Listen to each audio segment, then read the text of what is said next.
Hello, YouTube. R. Payne here, marriage, politics, and sports. Listen, this is the eighth episode in my Candace Unleashed series. And she's on this, awakening, her Christian awakening. And the title of this is The Not So Hidden War on Christians and Christianity. And I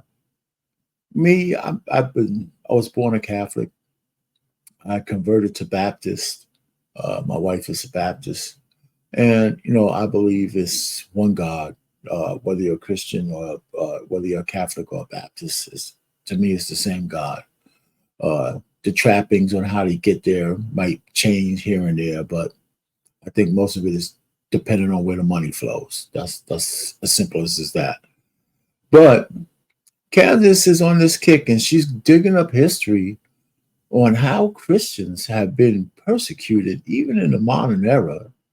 And even now, we know in our country, we were supposed to be founded on Christian values, but that's all but gone now with ultra liberalism and all the things that are contrary to all the written word in the Bible. So before we get further, I have a clip for her, and I'm gonna let her say it. But like, share, and subscribe to my channel. This is just one of many series I've had. I have a Let the Women Tell It series. I have like 57 clips of different women talking about relationships and how they would like, it's particularly Black women, to behave as opposed to the way they are doing now. I don't think it's making a dent. Well, I shouldn't say that. I don't know if it's making a dent, but we need more and more sisters coming out speaking against it. But Candace, since she's come back from exile, once you cut those strings from her puppet masters, now she's saying some more stuff, and she's more free and more boldened to do it because the folks who had her under their spell no longer control her purse strings. So anyway, without further ado, I'm going to let Candace say what she thinks about what's going on. She's got some shocking historical events that happen to Christians. And the thing about it is, she says these things boldly because she has the receipts. And when you do a little digging, history will reveal that she's right. And that's the key. When you say bold things, you have to be correct. You have to have receipts. And she actually does. And then it's up to you to determine how those receipts make you feel, make you want to act or react. Do you agree, or should we be water under the dam? Or now do you have a jaundiced eye to all the horse shit that's being told to you by the government and the media? And do you accept it any longer, or would you like to see change? But here we go. I going to play this clip, and we'll see where we go with it.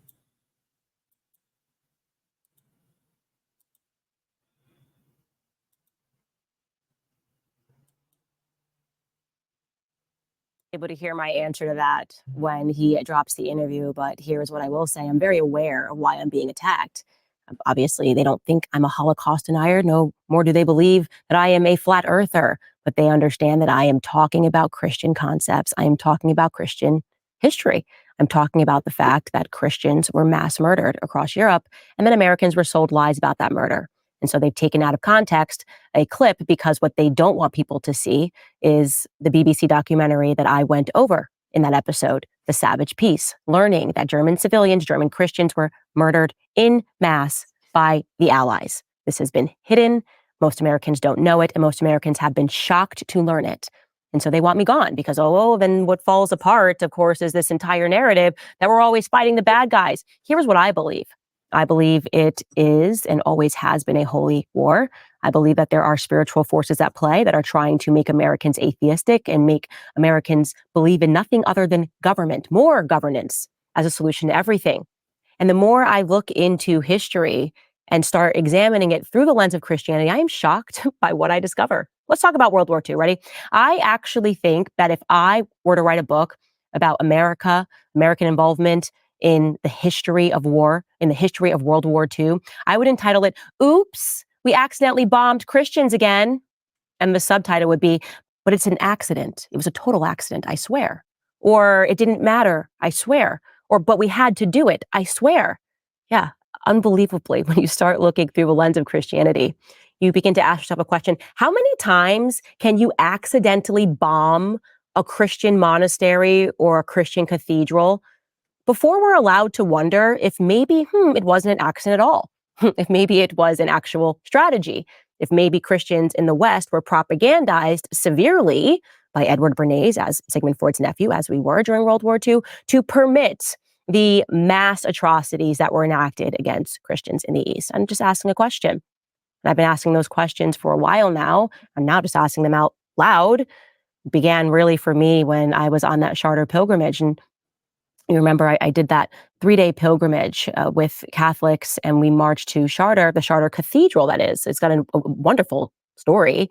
In August of 1944, American forces were approaching Charters, and they believed, because of bad intelligence, that the cathedral's towers and steeples were being used by the enemy. And somebody that was in their ranks said, okay, I actually don't know if this intel is good. They were told that building must be destroyed. There are Nazis in there.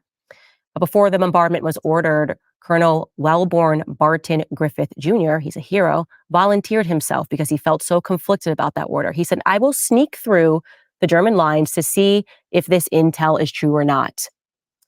He took another troop along with him, successfully evaded the enemy, climbed the towers of the cathedral, and confirmed that there were no enemies at all. No. So the bombardment order was rescinded. The Charter Cathedral still stands. But to be clear, that is not the story for the majority of the cathedrals that were bombarded throughout World War II. Here's another story, and you may have heard it. If you're Catholic, you probably know it. Monte Cassino in Italy. Same thing happened. The Allied forces were given intelligence that the Germans were going to use Monte Cassino. What? No, that bombard it. It was ambiguous information regarding the Germans' location that was believed to be valid. However, up to the last days before the bombing, Martino Matronolo, who was a monk who remained at Monte Cassino, asserted that no, it is not being used by anybody. No, this is just our monastery with a tremendous history behind it. But guess what? Despite the fact that an American contested and said we absolutely should not bomb this, it still happened. They bombed the abbey, and monks were trapped in it while it was bombed. But don't worry, guys. Guardian headline has got this covered. Look, here it is. Error led to the bombing of Monte Cassino. Monastery destroyed after translation slip by the British intelligence officer. It just kept happening. It was an error. It was bad intel. And the translation, it didn't make it over in the correct way. And I guess the American troops couldn't understand the British accent or something. Of course, the theater in Cologne was not as lucky. That was also bombed by the Allies in 1944, as was the Königsberg Cathedral, obliterated by the Soviets in 1944. And nobody cares because I guess they were Germans. I'm sure it was all just a coincidence, by the way, when in Dresden, as Christians were getting ready to celebrate Ash Wednesday, they were literally turned into ashes. What happened in Dresden was a war crime. There's no other way to look at it. It was an absolute war crime. And yeah, again, just a coincidence that it was Ash Wednesday that this happened. And of course, if you talk about Nagasaki, people get really upset on Twitter. Oh no, Zionist media is going to come for me hard because how dare you, Candace? How dare you talk about Nagasaki? Because that too was just things happened. They were going to bomb somewhere else, and then they don't know who gave the orders, but somebody said do Nagasaki instead. So on a cloudy morning, on August 9th, 1945, a B-29 bomber named Boxcar of the U.S. Army Air Force flew over the Japanese port city of Nagasaki and dropped a radioactive plutonium implosion bomb 300 yards from the second largest Roman Catholic cathedral in the Far East. That was called Urakami Cathedral of the Immaculate Conception of the Blessed Virgin Mary. So yes, at 11:02 a.m., when the bomb was dropped on the cathedral. Nagasaki was the most Christian city in Japan, and 2/3 of the Catholic population perished that day in that city. But again, they had to do that to end the war, and it was just they bombed there as opposed to somebody else. Don't ask any further questions. In fact, if you do, you're a monster. I guess the priest in